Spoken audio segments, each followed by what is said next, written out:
Hi guys, and welcome to my channel. This is Too Cute for Cancer. My name is Jody, and I have been living with stage 4 metastatic triple negative breast cancer for 9 years now. I've been fighting cancer for the last 20 years. Yeah, it's been a fun time. No, just kidding. I feel very blessed to still be here, let me tell you. All right, you guys, I'm so sorry for coming on camera looking like poo, but I literally barely could get out of bed today. You know, sometimes it's like you have like a good 2 to 3 weeks and no pain, no horrible fatigue, nothing like that. And you almost forget that you have cancer. And then all of a sudden,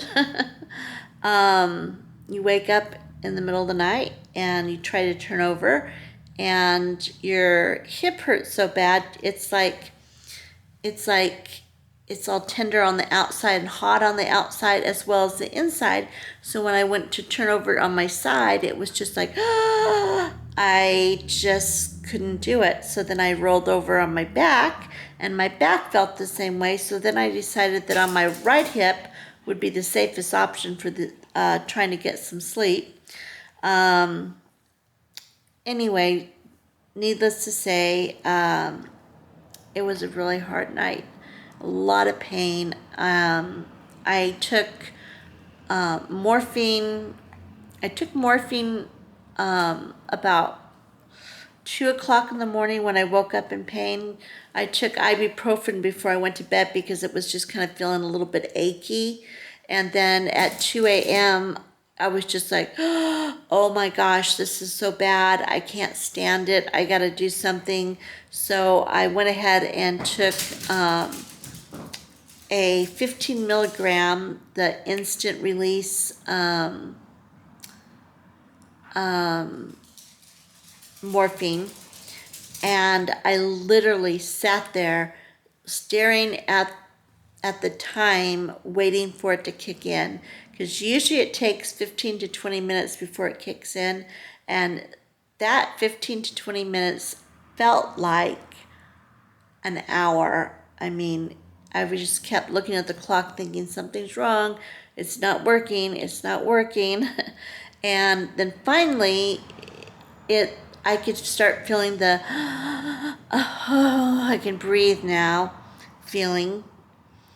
And I started to relax a little bit.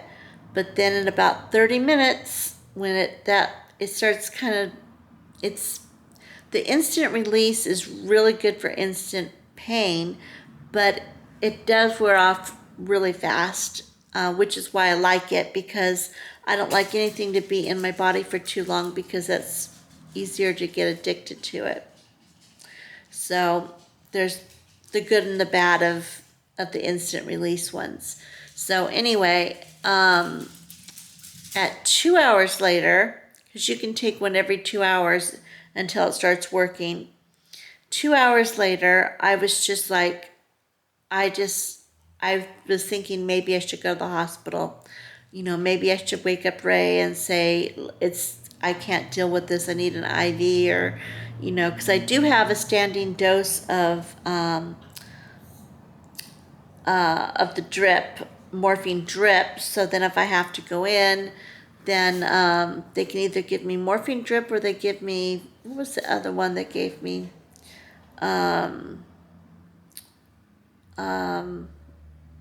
Fentanyl.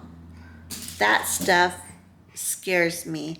I've had it one time when I was just in so much pain I couldn't stand it, kind of like now. And Bentley, it's not time to play, buddy. Silly dog. Anyway, I had it one time before, and I remember it going in and my whole body just going, like the whole body just couldn't lift my hand. I was just like a dead weight. It was like super crazy. It did work. The pain did go away that time, but I didn't like the feeling. I was out for like, I think 2 days after that. It was like crazy. So I haven't been back to the hospital since then, because I just don't like putting myself out of commission for that long. So anyway, last night I took another pill and did the countdown again, and finally I started feeling a little bit of relief, and I thought, oh good, I can get some sleep. So I started to relax, to lay down, and I couldn't. It just like, it's because it's nerve pain. So I don't know, it's just really hard to explain. It's just like everything is just, it's just like tender, and it hurts to touch the skin around the spine. And then it does the shooting pain down each side of my bum, my little butt cheeks. Goes straight down the sides of my legs, and yeah, doesn't feel good at all. So anyway, I started to kind of relax a little bit, and I ended up 2 hours later taking a third pill. So that's the most I've ever taken on my own. And by the third pill, it finally knocked me out. And it didn't even knock me out, it just made me kind of like that, not like I wasn't asleep. I still couldn't sleep because I could still feel like if I moved the wrong way, I could still feel the pain. So I just kind of laid really still, just hoping and praying that, the pain wouldn't kick back in again. So, yeah. So that was my night. I didn't sleep at all, I didn't go to sleep until about 7:30 this morning. I got up and I got something to drink, and I took some ibuprofen, and I started feeling like I could finally relax a little bit. And I thought, well, I better get a little sleep because I have to be at work at 1 o'clock. And so I tried going to sleep, couldn't go to sleep. Finally had my shake, my vegan protein shake that I wanted to show you guys today. And then I tried going back to sleep after that. And finally, about 10:30, 11, I finally went, and I fell asleep. But then I couldn't wake up to go to work. I was too fuzzy from the morphine. Still, look at my eyes. I'm totally stoned right now. Still left over in my body. So I didn't think it was a good idea to try to interpret that way, even though I only had a 4-hour shift. So I had to use medical time for that, and which really bothers me because I only have very few hours I'm working right now. So I was really wanting to actually work those hours. So anyway, but there's nothing I could do about it. So so finally I slept until about 2:30, from like, I'd say 10:30 to 2:30, I knocked out. And then I got up and I had my green juice. I don't know if you guys can see inside my little cup there. It's all beautiful green color in there. Yay. Anyway, I had my healing green juice and some water. And now I'm starting to work on, well, I don't want to tell you guys because I'm super excited about it and I don't want it to fall through. But I know I have one surprise for you guys that I'm working really hard on. So that's coming soon. We're going to do a giveaway. And then the second thing that I'm working on is a collaboration and I'm super excited about it. So I don't want to say anything and blow it before, because, you know, I don't want it to fall through. So we'll keep that in the back pocket until something happens. So anyway, cancer pain, that's the topic of the day. Let's just get around to it, Jody. Cancer pain can be caused by so many different things. You know, when people say, well, how does cancer cause you pain? Well, I used to say cancer didn't cause me pain because it didn't. I knew it was in my body somewhere, but I felt perfectly fine, and I didn't have any tumors at the time pushing on anything or doing anything, so I was pretty happy with, you know, having cancer and not having it bother me. But then as cancer progresses, it forms into tumors, and it gets into certain body parts. Like, for example, when it got into my kidney, I started having infections and inflammation and things like that. So that's how cancer kind of reared its ugly head and caused pain. Another time, of course, is on my spine. The tumors in my spine are pressing against the nerves, causing pain. Bone pain is another pain, and it's a different type of pain. It's the cancer gets in your bones, the mets, and causes inflammation, and then the inflammation swells up in your bones and it makes them ache. So that's another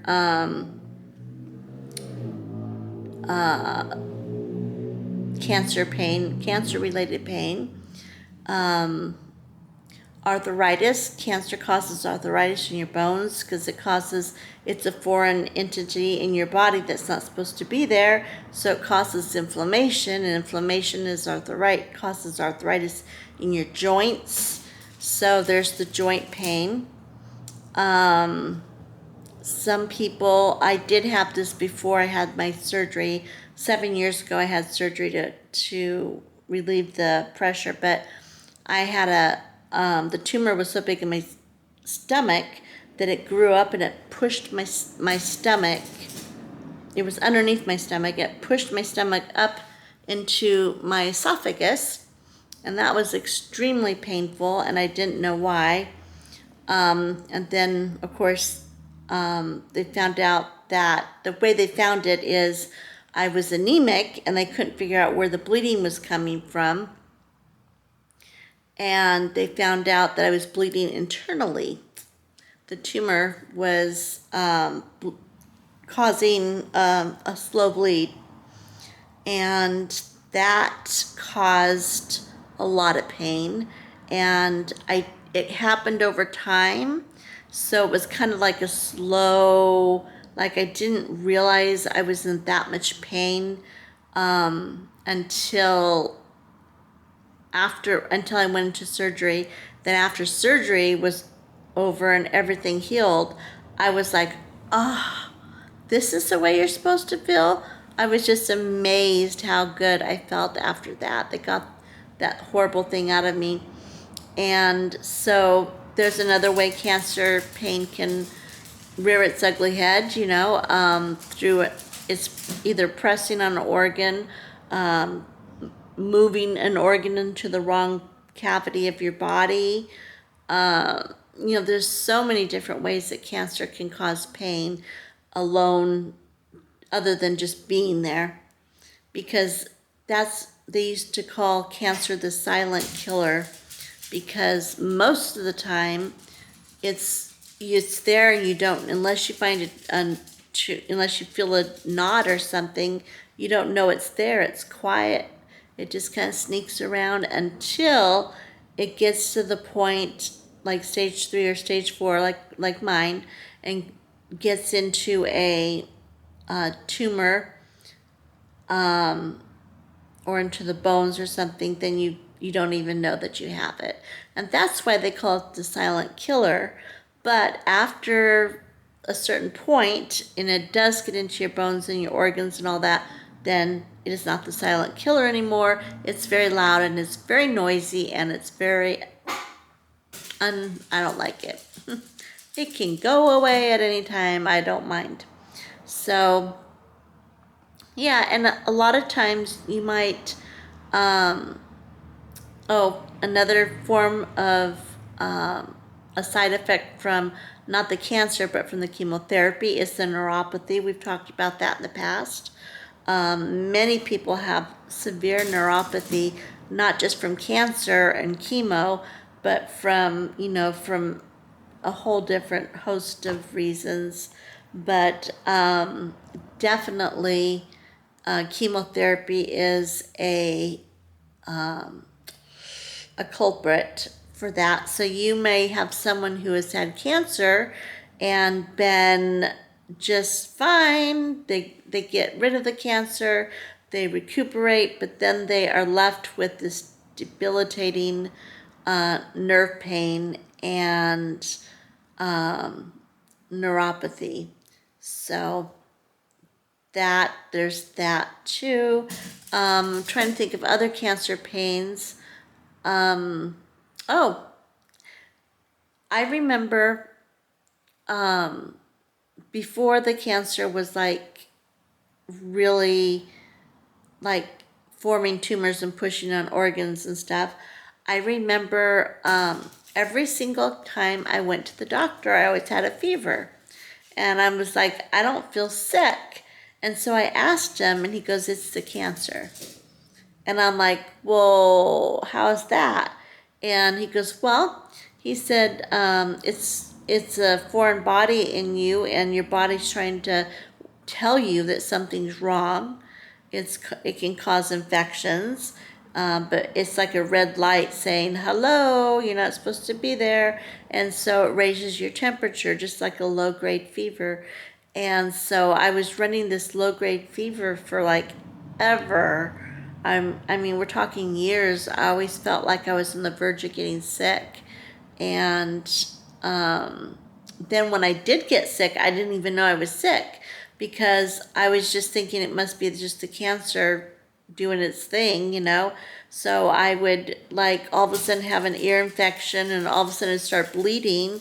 And I'd be like, oh, wow, I am sick. So yeah, that's not fun either. Other cancer related pains, I'm sure there's probably many, many more. But I think for me, well, stomach pain, neck pain. Oh, Sweet Jean. Hi, Sweet Jean. If anybody of you guys follow her, she had tumor, same thing I have on the bottom of my spine. She had at the top where her neck was, and it was causing a lot of pain. She had to have it removed. That's another wonderful source of pain. Cancer sometimes can cause diabetes, which I already have, so it didn't change too much. Although it does make it harder to control my diabetes since having cancer and stuff. So there's that. So I think I've covered all that I know of and have experienced of cancer pain. And there's that question, do I push through the pain? Do I go to the hospital and chance them keeping me there? Because a lot of times that's always what they want to do. They want to keep you there. They want to add maybe a couple extra scans in just to make sure that you are not experiencing tumor growth, and that's what's causing the extra pain, even though it's not, and you tell them, they don't listen. They have to do their doctoral thing, and then you end up at the hospital overnight, and that always goes through my mind. It's like, I don't want to go to the hospital because I'll be there for days. Another thing is, do I push through the pain and just wait for the medicine to kick in, or do I go to the hospital and get the good stuff and be asleep for 2 days. That always usually stops me in my tracks, unless it's just so bad there's just no way I can handle it. Wow. Did I mention how I don't like motorcycles on the street? Anyway, so yeah, I mean, pushing through the pain, there's always that chance of going to the hospital and getting sick. You know, last time I was in the hospital for an infusion, I got COVID. So there is that.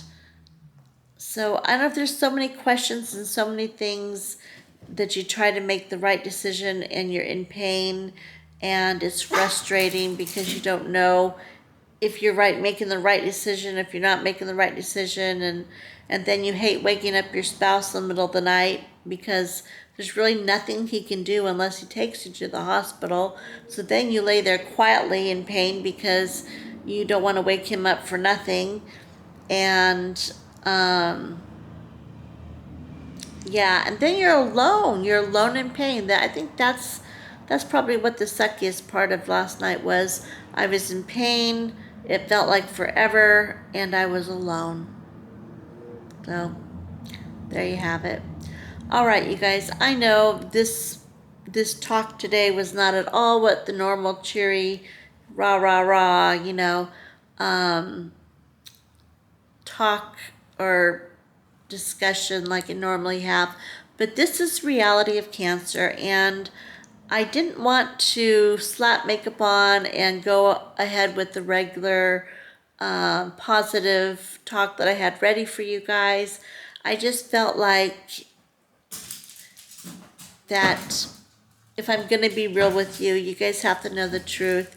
And the truth is, cancer sucks and cancer is hurtful. It causes pain, and sometimes it puts me down. So if you meet another cancer patient and they look like this and not like this, then you'll know why. And you won't expect them to be all, whoa, whoa, hey, let's do this, because they've had a night like I had last night. So there you have it. Now, this is the deal. If you are not already following me, subscribe to my channel, then I would love it if you could just hit that subscribe button, set that bell to notifications, and check back with the next video so you will know that this is not always the way I look or feel or whatever. So if you'd like to follow my journey and see the positive side of Too Cute for Cancer, hit the subscribe button. And I will catch you on Sunday. Oh my gosh, the week is going so fast. Can you believe it? I will catch you on Sunday for another video. And this is Too Cute for Cancer, signing off.